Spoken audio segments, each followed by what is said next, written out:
Nos anos 20, Nova York era o lugar onde tudo acontecia. Manhattan havia virado a capital do mundo, o lar do glamour e da sofisticação. A cidade que nunca dorme.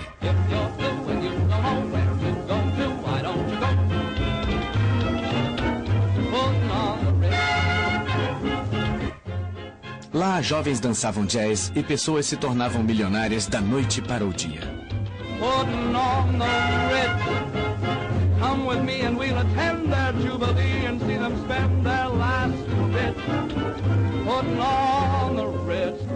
Foi a festa mais duradoura dos tempos modernos.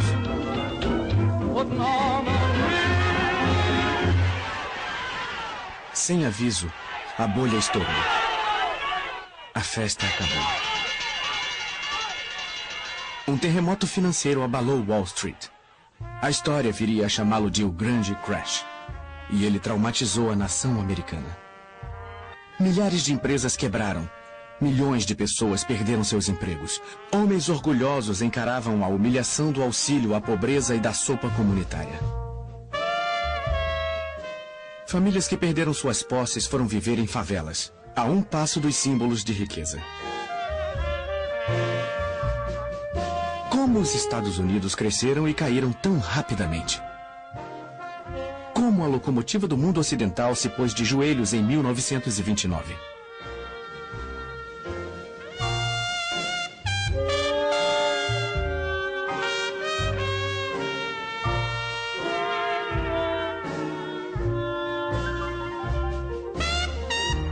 Relembrando 1929, o ano da quebra da Bolsa de Nova York.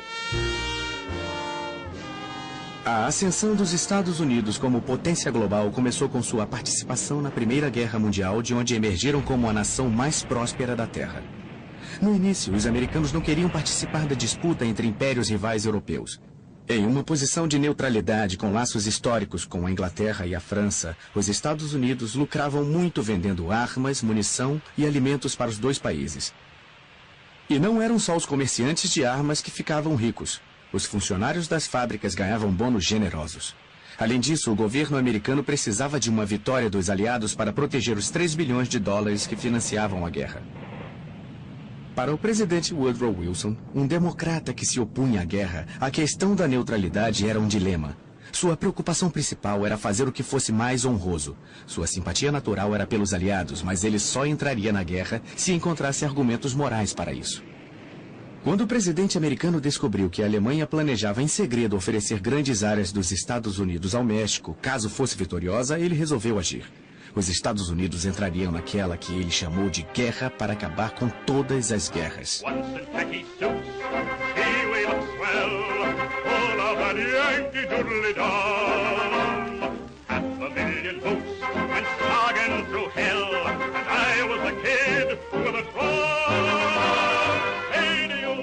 No verão de 1917, as tropas americanas rumaram para os campos de batalha europeus. Johnny, get your gun, get your gun, get your gun. Take it on the run, on the run, on the run. Nos campos de batalha franceses, onde o combate era mais intenso, chegou-se a um impasse, com baixas apavorantes. Milhões haviam morrido dos dois lados.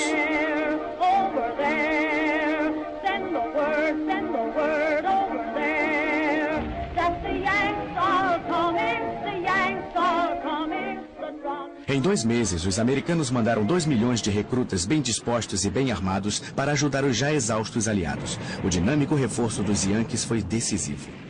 Pela primeira vez em 4 anos de uma batalha acirrada, os soldados alemães bateram em retirada. Em 11 de novembro de 1918, um armistício deu fim à Grande Guerra. O mundo inteiro comemorou. O presidente Wilson viajou para a França, onde foi saudado como um anjo da vingança. A investida americana de última hora ajudou os aliados a vencer a guerra e salvou a vida de muitos franceses. Mas em Paris, onde o Tratado de Versalhes seria negociado, o programa de paz não foi tão bem recebido pelos franceses, cuja sede de vingança discordava do desejo idealista de Wilson de evitar guerras futuras. Ao voltar para casa, Wilson descobriu que o ânimo de seus conterrâneos havia mudado. Muitos americanos, especialmente os republicanos que então controlavam o Senado, não queriam continuar envolvidos com assuntos europeus. Os Estados Unidos não assinaram o Tratado de Versalhes e a derrota democrata nas eleições presidenciais de 1920 marcou o fim de Wilson e de sua busca pela paz mundial.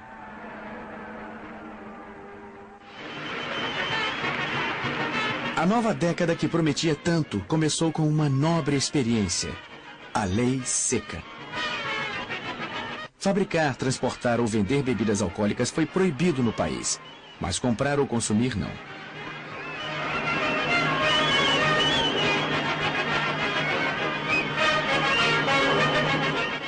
Por todo o território americano, milhares de litros de bebida alcoólica foram jogados fora. Pela primeira vez na história, uma nação ocidental votou a favor da Lei Seca, uma lei que se mostrou impossível de ser aplicada.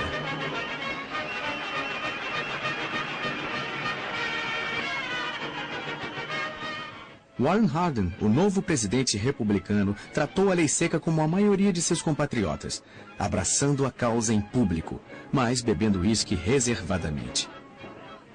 Harding teve uma vitória esmagadora. Sua política refletia as opiniões do povo americano na época, principalmente seu desejo de reduzir os impostos para pessoas e empresas. Ele foi um presidente popular, mas seu julgamento era tão confiável quanto suas tacadas no golfe. Mas os meses finais de seu mandato foram marcados por rumores de corrupção em seu gabinete. Ele morreu de um ataque cardíaco em agosto de 1923, ainda ocupando a presidência. Contra seu sucessor Calvin Coolidge, nunca seriam levantadas suspeitas de corrupção. Ele era um republicano devoto cujo slogan era: "O principal negócio dos Estados Unidos são os negócios". Ele era contra todas as formas de regulação e defendia o livre comércio e a livre iniciativa. Coolidge também era presbiteriano praticante. Ele acreditava que até Deus era capitalista e que trabalhar em uma fábrica era uma forma de adoração. Um jornalista perplexo o apelidou de puritano na Babilônia. Mas quando entrou na Casa Branca, ele demonstrou que era um puritano muito flexível. Arquétipo de republicano da época, Coolidge presidiu durante o período de maior prosperidade na história de todas as nações. These are some of the reasons why I want to cut down public expense. I want the people of America to be able to work less for the government and more for themselves. I want them to have the rewards of their own industry. This is the chief meaning of freedom. Em uma época de individualismo bruto, Coolidge queria ser um herói e um puritano. Sua mulher usou uma das maravilhas da época, a câmera de filmagem, para mostrá-lo como um improvável cowboy do Velho Oeste. Em meados dos anos 20, até o Velho Oeste havia sido posto a serviço do enorme surto de energia industrial e engenharia que estava transformando os Estados Unidos. Os grandes espaços abertos, ricos em recursos naturais, estavam sendo explorados. As cidades se tornaram movimentados centros comerciais. Navios cheios de imigrantes traziam mão de obra barata para o país que agora era o mais rico do mundo. Com os juros, os empréstimos feitos para os aliados durante a guerra chegaram a 12 bilhões de dólares. Quase todas as nações do mundo ocidental deviam dinheiro aos Estados Unidos. Os Estados Unidos haviam se tornado uma enorme potência industrial e o maior de todos os empresários era o engenheiro Henry Ford, que desenvolvia motores desde a década de 1890.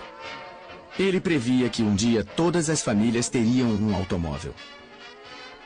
O sonho se tornou realidade quando Ford inventou a linha de produção em massa, uma esteira rolante contínua em que exércitos de trabalhadores montavam automóveis idênticos, peça por peça. E quanto maior a quantidade, menor o preço.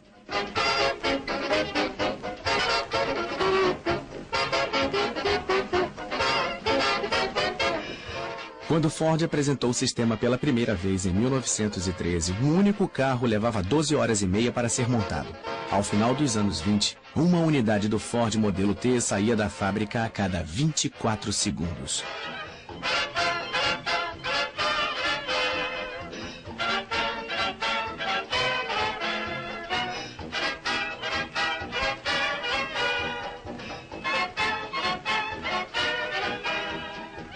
A linha de montagem de Ford fez os Estados Unidos andarem mais rápido.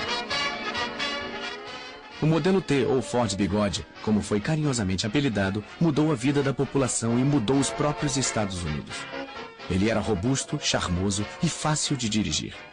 Custava apenas $295, quase $550 mais barato que o modelo original.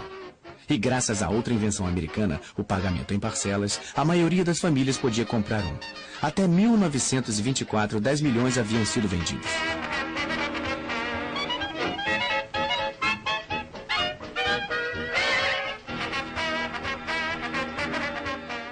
A indústria automobilística estava causando um enorme impacto na economia americana. Ela inspirou o mais veloz surto de construção de estradas da história.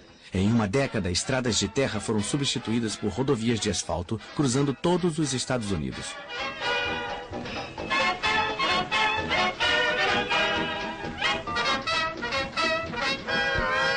Surgiram postos de gasolina aos milhares e a sede por gasolina levava a indústria petrolífera a gerar lucros inacreditáveis.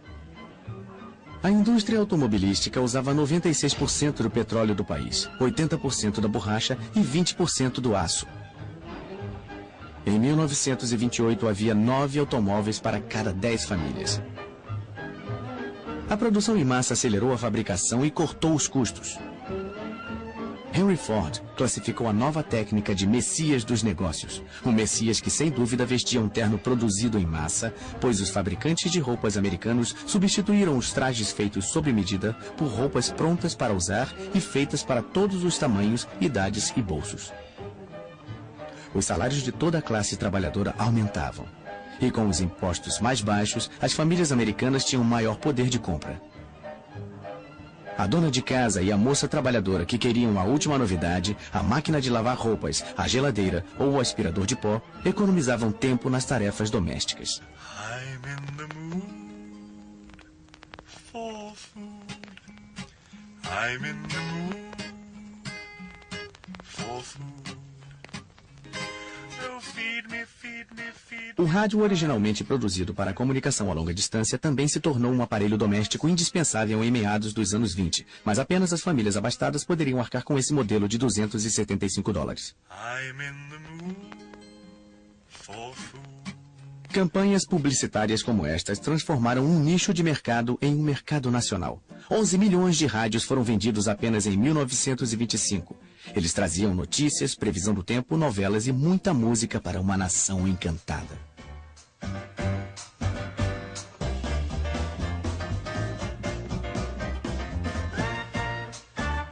Como o rádio, o gramofone trouxe uma nova possibilidade a milhões de pessoas, levando música portátil e instantânea para uma nova geração de mulheres jovens, liberais e por dentro da moda. Elas formavam a geração que se auto-intitulava melindrosa. Elas ditaram a moda e o estilo de toda uma década.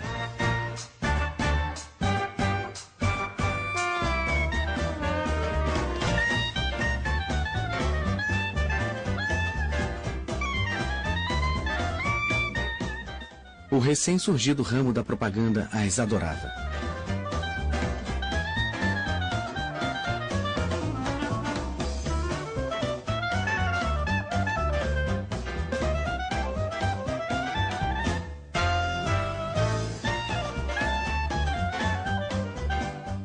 As melindrosas amavam um novo estilo musical chamado jazz, que os mais conservadores chamavam de decadente. Elas usavam saias escandalosamente curtas e chapéus ousados. Elas conheciam as danças mais modernas como Charleston. E acreditavam que podiam se comportar como quisessem, inclusive cortando os longos cabelos bem curtos como meninos.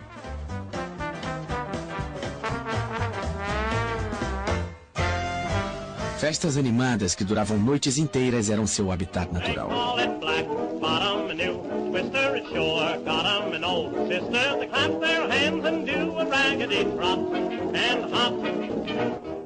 Os comentaristas chamavam as melindrosas e seus namorados de geração perdida, porque eles rejeitavam a moral tradicional americana. Mais rebeldes que nunca, adoravam consumir o fruto proibido, o álcool.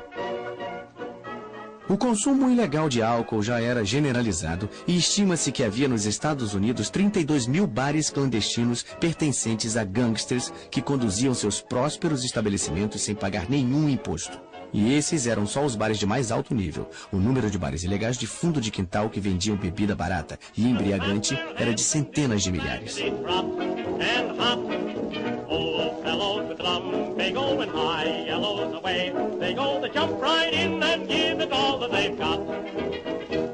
O homem que mais lucrava com a sede do país. Aí está ele vendo seu cavalo correr. Era Al Capone, o maior gangster de Chicago. Ele abastecia seus bares clandestinos com um enorme estoque de bebidas ilegais, a maior parte vindo de Cuba e do Canadá. A guarda costeira de vez em quando apreendia navios com cargas ilegais, mas emboscadas filmadas como esta raramente passavam de propaganda do governo. A guerra contra a bebida já estava perdida, embora ninguém estivesse pronto para admitir. Muito menos os cidadãos religiosos do meio oeste americano, cujo representante preferido era um pastor apocalíptico chamado Billy Sunday, que odiava álcool, mas adorava dinheiro. According to our standard of gold and silver, Abraham was worth $1.5 billion. David was worth $3 billion.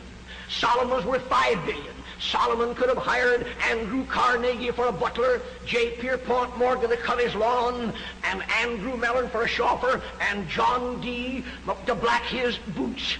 America needs a tidal wave of the old-time religion. And I want to take a pledge in this audience to join me in a pledge that you will never rest until this old God-hating, Christ-hating, whiskey-soaked, Sabbath-breaking, blaspheming, infidel, bootlegging old world is bound to the cross of Jesus Christ by the golden chains of love. A corrente dourada de amor não podia ser encontrada nos estados do sul dos Estados Unidos. Lá, todas as classes, negros e brancos, ficaram de fora da prosperidade do norte. Os preços das colheitas caíram, e aqueles que temiam perder tudo procuravam alguém para culpar. Seus olhos encapuzados caíram sobre os judeus, os estrangeiros e principalmente os americanos negros. Numa época em que os Estados Unidos eram admirados em todo o mundo pela vitalidade de sua liberdade e pelo modo como recebiam os pobres e famintos da Europa, havia um exército sinistro de racistas radicais que se auto-intitulavam Ku Klux Klan, marchando pela capital do país sem que ninguém se pronunciasse contra eles.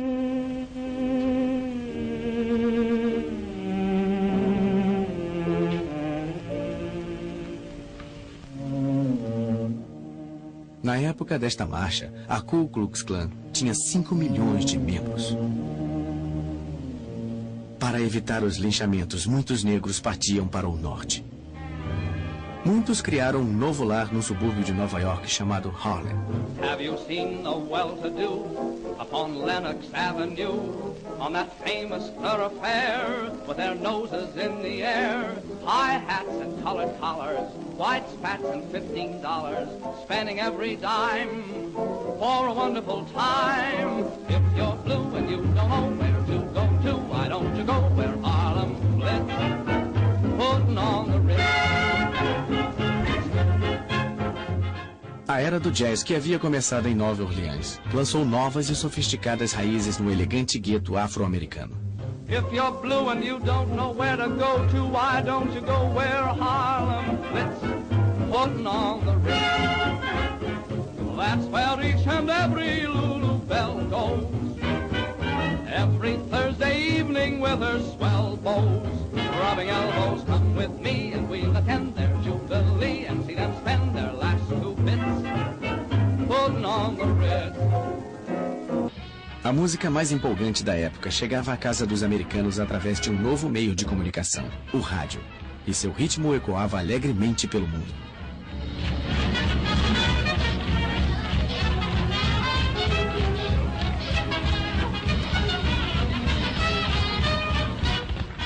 Junto com o jazz, a cultura popular foi dominada pelo cinema nos anos 20. O que começou como uma pequena novidade do showbiz se tornou uma forma bilionária de entretenimento. Os estúdios ficaram surpresos com o poder de atrair o público exercido pelos astros da tela como Mary Pickford e seu então marido Douglas Fairbanks. Mary Pickford havia se tornado a queridinha do país já em 1915. Quando os produtores de Hollywood perceberam seu valor, pagaram a ela $10 mil por semana, uma quantia que continuou aumentando durante os anos 20. Mas o rei do cinema mudo era o cômico britânico Charlie Chaplin.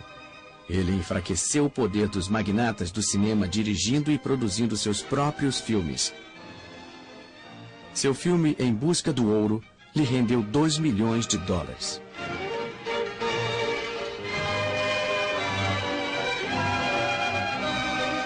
Rodolfo Valentino, o amante latino, conquistou os corações femininos como o Sheik.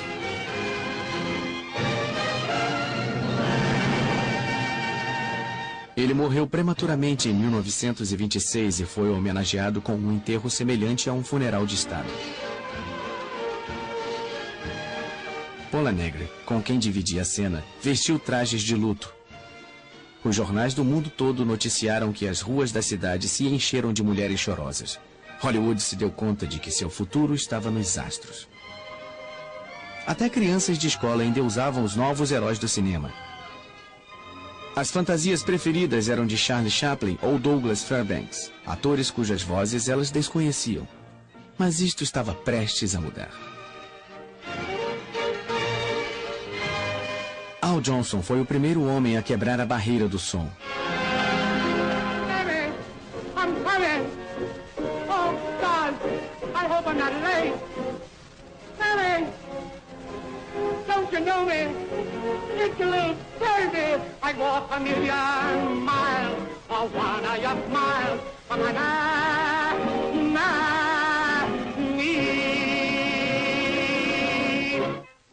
O cinema falado foi lançado pelo maior astro de teatro vaudeville num filme chamado O Cantor de Jazz, cujo sucesso não durou apenas uma noite, como muitos haviam previsto. Um ano depois, 9 mil cinemas exibiam filmes falados.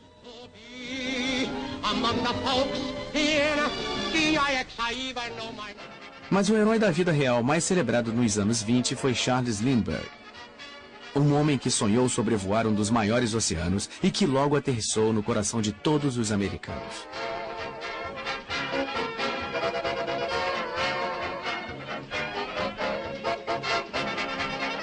Ele decolou em Nova York na primavera de 1927 em um frágil monoplano chamado Spirit of St. Louis, na intenção de ser o primeiro aviador a sobrevoar sem escalas o Oceano Atlântico e receber um prêmio de $25 mil.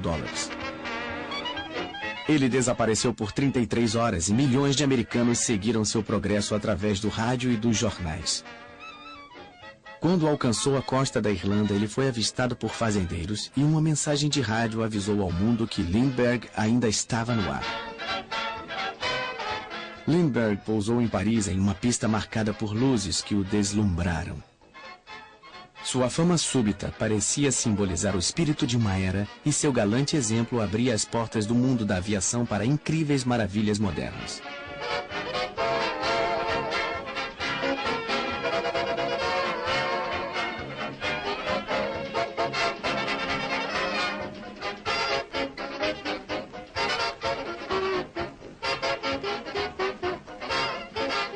Quando ele voltou, os nova-iorquinos homenagearam seu herói com uma chuva de papel picado que não foi igualada nos anos seguintes.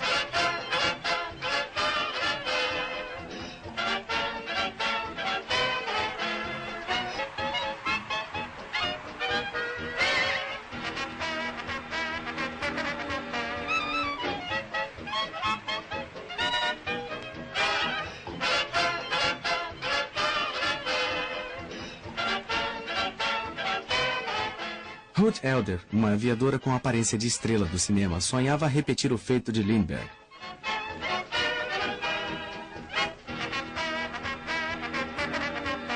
Mas ela teve que abandonar seu avião no Oceano Atlântico depois de cruzar 3.000 quilômetros.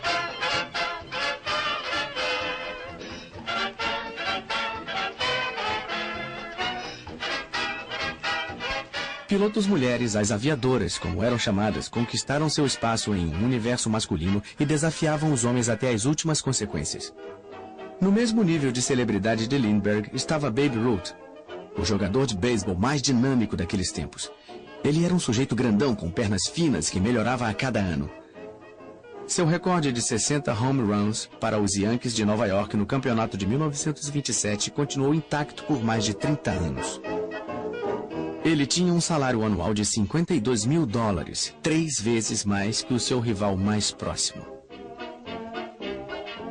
Mas o maior desportista dos anos 20 em termos de público foi o boxeador Jack Dempsey. Ele protagonizou o mais próximo. Mas o maior desportista dos anos 20 em termos de público foi o boxeador Jack Dempsey. Ele protagonizou 2 lutas com o belo Gene Tunney. Eles eram chamados de O Belo e a Fera. Cada uma das lutas assistidas por um número inédito de pessoas gerou uma bilheteria milionária. Dempsey perdeu os 2 confrontos, mas como muitos americanos durante o boom dos anos 20, ele fez uma fortuna. Mas em uma década sedenta de novos heróis, ele foi visto como um derrotado e se aposentou em 1929. Talvez o gigante do esporte mais popular da década de 20, e ele era diferente dos outros, tenha sido Bob Jones, o gênio do golfe que nunca jogou por dinheiro. Ele continuou como um amador durante toda a sua brilhante carreira e não estava interessado na fama. Ele não parecia nem interessado em vitórias, mas vencia ano após ano nos Estados Unidos e na Inglaterra com uma tacada tão sublime como um passo de dança.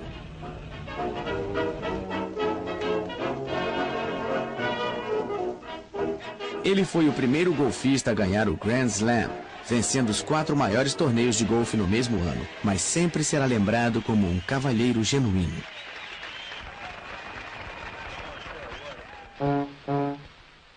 Henry Ford foi o grande industrial da época, mas ele era bem-sucedido e frio demais para ser considerado um cavalheiro. Ele conheceu o aumento da concorrência com a General Motors e a Chrysler, e embora tivesse vendido 15 milhões de modelos T, as vendas estavam caindo em 1927. E o carro agora parecia antiquado. Só havia modelos pretos, mas logo as ruas foram invadidas por um novo automóvel.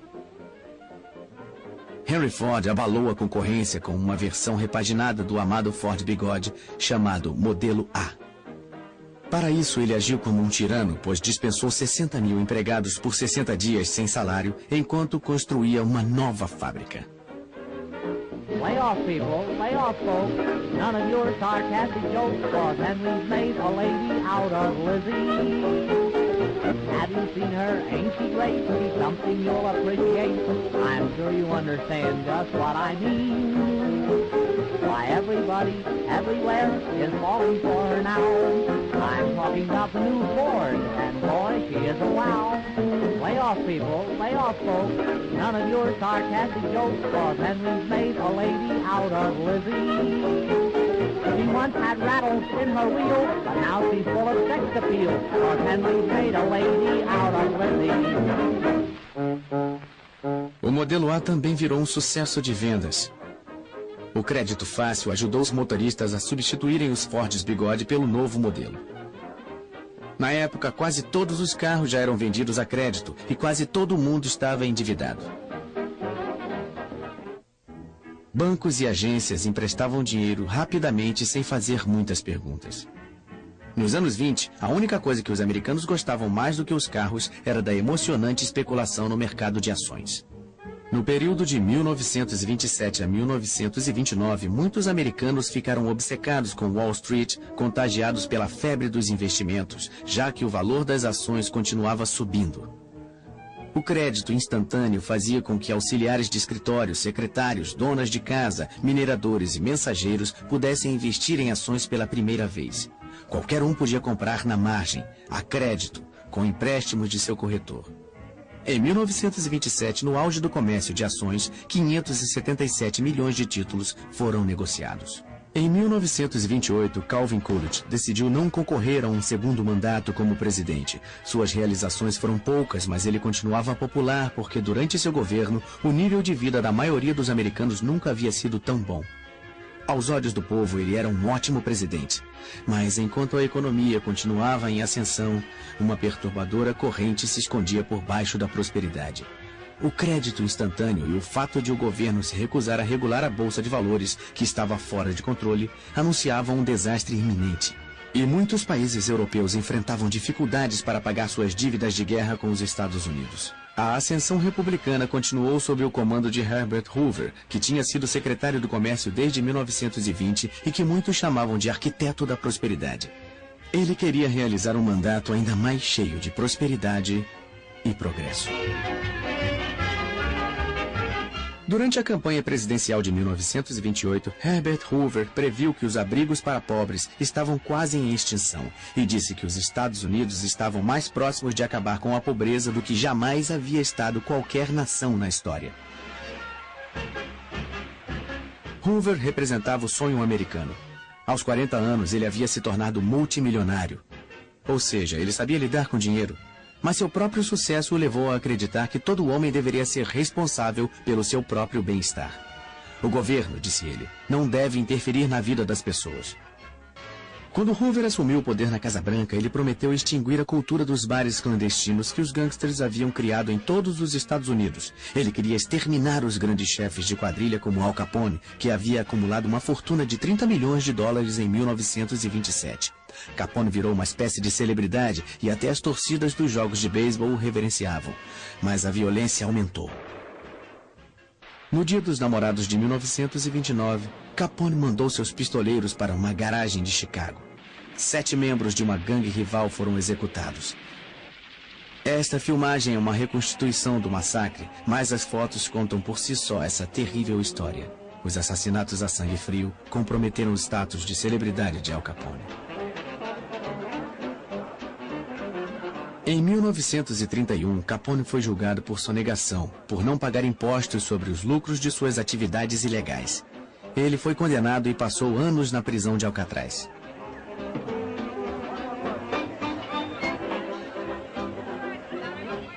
No último ano dessa década egocêntrica, quase todo mundo parecia estar buscando os holofotes da fama. E se você fosse uma garota bonita, sempre haveria uma chance de conquistar o estrelato como rainha da beleza.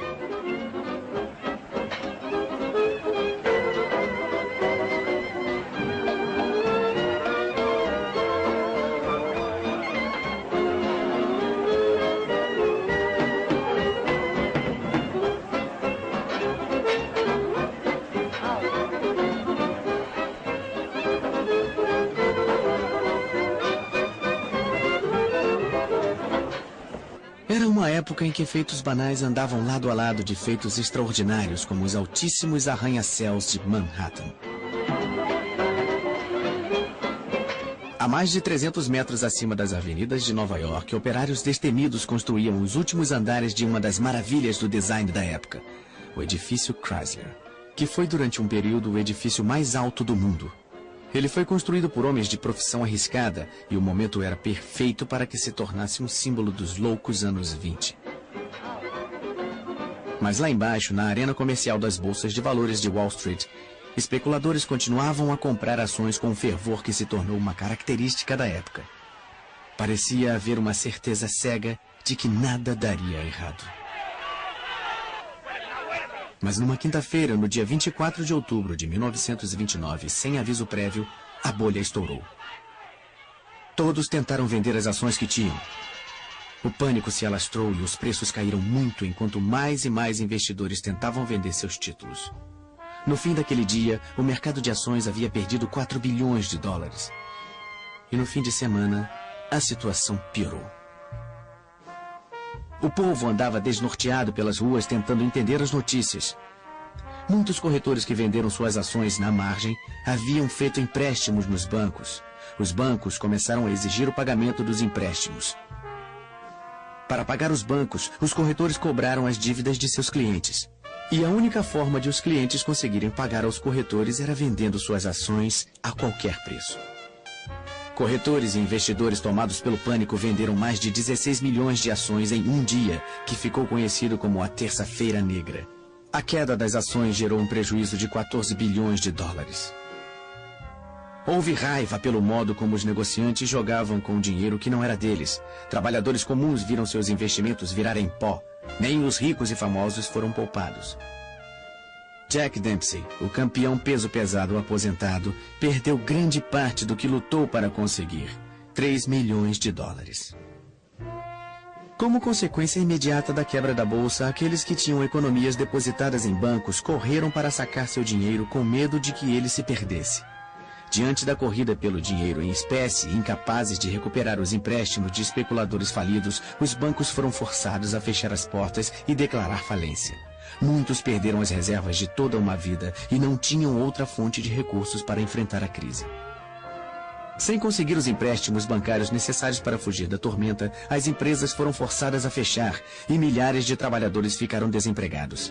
Pais que perderam suas casas tinham um semblante torturado de homens que sentiam ter fracassado com suas famílias. They used to tell me I was building a dream with peace and glory ahead. Why should I be standing in line, just waiting for bread? Once I built a tower up to the sun, brick and rivet and lime. Once I built a tower, now it's done. Brother, can you spare a dime? As reverberações do crash da bolsa se fizeram sentir em toda a economia mundial. Os bancos americanos que emprestaram dinheiro para a Europa para ajudar no processo do pós-guerra cobraram as dívidas numa tentativa de se manterem funcionando. A cobrança gerou uma crise financeira no exterior e os bancos americanos não conseguiram juntar o dinheiro necessário para sua própria recuperação.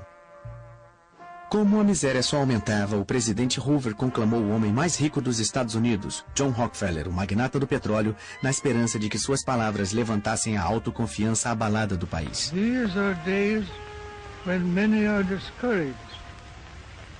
In the 93 years of my life, depressions have come and gone. Prosperity has always returned and will again. Hoover teimosamente insistiu que a maré ruim era temporária. Ele declarou em uma reunião oficial de negócios: os senhores chegaram 60 dias atrasados, a depressão terminou. A confiança do público no presidente diminuía. Ele então convocou um importante economista, o professor Babette, para aparecer com ele em um cinejornal. Mas não foi muito convincente. The country is very fortunate in having at the head of the nation at this time a mastermind such as President Herbert Hoover. Como a depressão se agravava, muitos cidadãos passaram a odiar Herbert Hoover. Aquele que havia sido símbolo da prosperidade se tornou o bode expiatório do declínio econômico. Sua declaração de que ninguém estava passando fome e de que os desabrigados nunca haviam comido tão bem soaram cruéis e insensíveis. Sua aparente disposição em salvar empresas e bancos e deixar que os indivíduos se defendessem sozinhos parecia confirmar sua indiferença. Novos termos entraram para o vocabulário do povo: Hoover Stew, para a sopa servida aos pobres, e Hoovervilles, para as favelas onde as pessoas se abrigavam em barracos improvisados.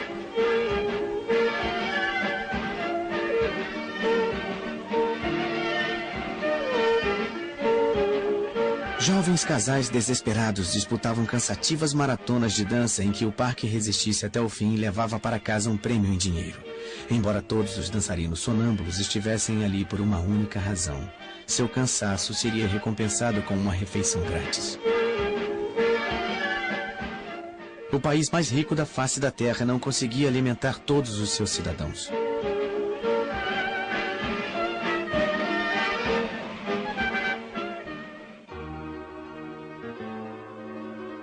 Apesar de tudo, algumas donas de casa em melhor situação se uniram para ajudar quem passava fome. Elas compravam uma certa quantidade de mantimentos e doavam para as famílias necessitadas uma porção que era distribuída por equipes de voluntários. Share a Meal, como era chamado o movimento, era um sistema arbitrário que não tinha o apoio do governo. O presidente achava que não precisava de ajuda e estava certo de que a recuperação ocorreria em breve. Para dizer isso, ele convocou o economista Roger Babson. Everything indicates that general business has turned the corner. I go further and say that 1931 should offer the greatest opportunities of any year for a generation. A previsão estava terrivelmente enganada. O clima era um mau sinal de que tempos piores estavam por vir.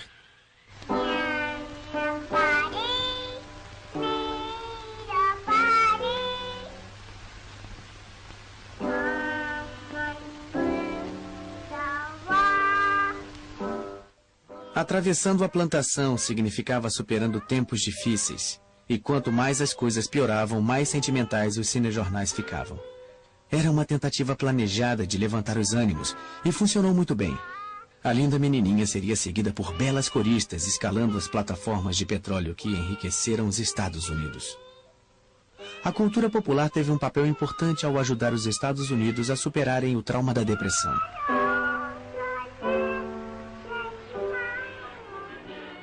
Na virada da década, a forma de entretenimento mais popular era o cinema. A maioria dos americanos assistia a pelo menos um filme por semana.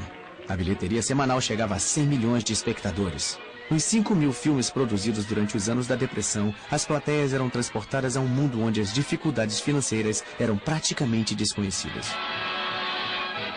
Os cinejornais também lembravam aos americanos que, por mais assustador que parecesse o futuro, nenhuma nação havia realizado tanto quanto os Estados Unidos. Apesar da depressão, a engenhosidade americana continuava a crescer. O Empire State Building se tornou o prédio mais alto e grandes navios transatlânticos continuavam a ser construídos. 75 miles from the Statue of Liberty. Como a lei seca havia proibido o uso de champanhe nos lançamentos, fazia-se um coquetel com a água de cada um dos 7 mares. To the right here we have the First Lady of the land, all ready to flash the bottle containing the waters of the 7 seas and the 2 canals against the prow of the President Hoover. Bottle and still hanging there in midair on the silk cord, the red, white and blue colors. Havia uma triste ironia em batizar o navio de President Hoover, pois no momento de seu lançamento, a presidência de Hoover estava afundando, juntamente com a reputação de distintos economistas, cujos pronunciamentos rebuscados foram parodiados pelo humorista Robert Benchley. The depression is over. Better business conditions are just around the corner. When I say just around the corner, I mean just around the corner. If you will look at this chart which I have here, you will see more what I mean. Our trade balance was 3.9.6.4, which naturally led to speculation in shorts. Under such circumstances, it is little wonder that people did not know whether they were coming or going. Very often they were doing both. As verdadeiras estatísticas contam sua história. Do auge da prosperidade em 1929 às profundezas da depressão em 1932, 9.000 bancos quebraram ou fecharam as portas. 100.000 empresas faliram. O produto interno bruto foi reduzido de 80 bilhões de dólares em 1929 à metade, 40 bilhões em 1932. O desemprego aumentou de 3,2% para 25%. Pelo menos 1 em cada 4 trabalhadores não tinha emprego. A violência cresceu nas cidades americanas. Grupos de cidadãos desempregados atacaram autoridades locais por falta de assistência do governo. A população fez manifestações contra o pagamento de aluguéis e passeatas contra a fome, mas foram os veteranos de guerra que protagonizaram o protesto mais violento da época. No verão de 1932, o Exército da Bonificação, um grupo desorganizado, formado por 15.000 desempregados veteranos da Primeira Guerra Mundial, foi para Washington reivindicar que suas bonificações, que seriam pagas em 1945, segundo o acordo original, fossem pagas imediatamente. Nós fomos heróis em 1917, mas agora somos vagabundos, disse amargamente um veterano. Quando a passeata voltou para o acampamento, o presidente Hoover convocou as tropas de choque lideradas pelo general Douglas MacArthur e pelo major Dwight Eisenhower para evacuar a área. O conflito que se iniciou deixou centenas de manifestantes feridos. As imagens dos cinejornais registraram um espetáculo perturbador do exército dos Estados Unidos disparando contra cidadãos americanos. Os veteranos voltaram mais tarde, tomando as escadas do Capitólio, enquanto cantavam "Vamos mostrar a eles que somos americanos". A popularidade de Hoover despencou ainda mais. No final de 1932, o eleitorado finalmente perdeu a confiança nele e elegeu com grande vantagem Franklin Delano Roosevelt. Chegavam ao fim 13 anos de domínio republicano. No dia 4 de março de 1933, Franklin Delano Roosevelt foi empossado presidente dos Estados Unidos. Roosevelt convenceu a população de que a depressão poderia ser vencida e deu ao público de todo o país um slogan memorável. Let me assert my firm belief that the only thing we have to fear is fear itself.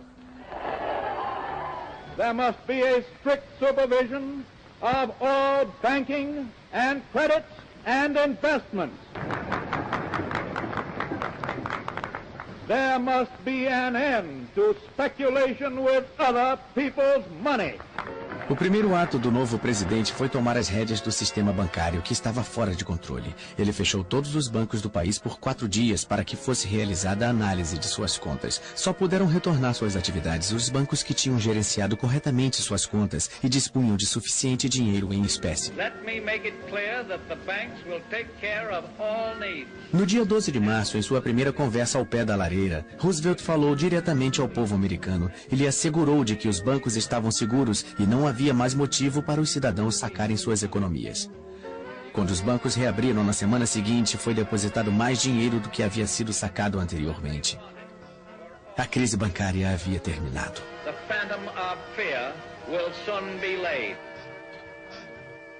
Roosevelt assinou então a lei que pôs fim à lei seca.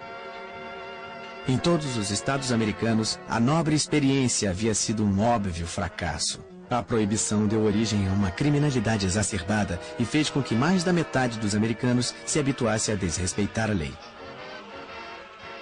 O programa de assistência de Roosevelt, a Administração Nacional de Recuperação, era o coração de sua estratégia de longo prazo para diminuir o sofrimento causado pela depressão, tomando para si a responsabilidade pelo bem-estar do povo e criando novos empregos. A Casa Branca convocou Jimmy Durante, um comediante de Hollywood, como um excêntrico porta-voz. You've got a president now. He gave the land a new deal. You hold the cards, now you deal. You put shoulders to the plow. He gave us what we asked for, now pay him back somehow. Step out in front, get back of the president, and give a man a job. If the old name of Roosevelt makes the old heart throb, you take this message straight from the president and give a man a job. Now listen to me, everybody. Step out in front. Get back at the president and give a man a job. You know he bought a front. You know that. I know it. So step out and give a man a job. You know who's in back of this in NRA? No? Well, I'll tell you. And when I do, it'll give you heart of trouble. You take this message straight from the president and give a man a job. I have told you the story of our steady but sure work in building our common recovery. In my promises to you, I made 2 things plain. First, that I pledged no miracles. And second, that I would do my best. I thank you for your faith. Our troubles will not be over tomorrow, but we are on our way, and we are headed in the right direction.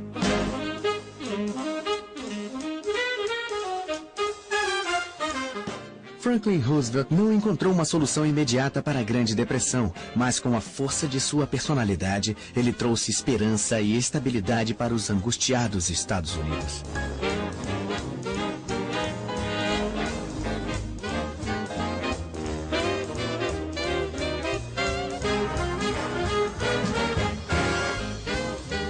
Aqueles que sobreviveram às tormentas que se seguiram ao crash da Bolsa de 1929 se lembrarão para o resto da vida dos anos que o precederam.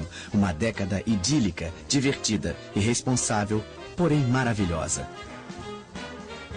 Os loucos anos 20.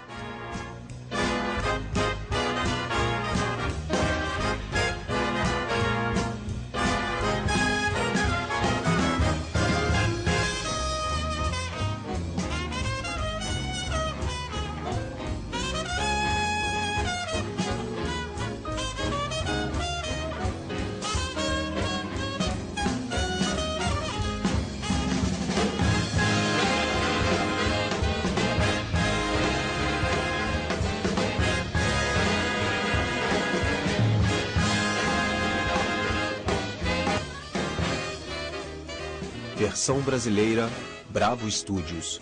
Distribuição, Sinapse.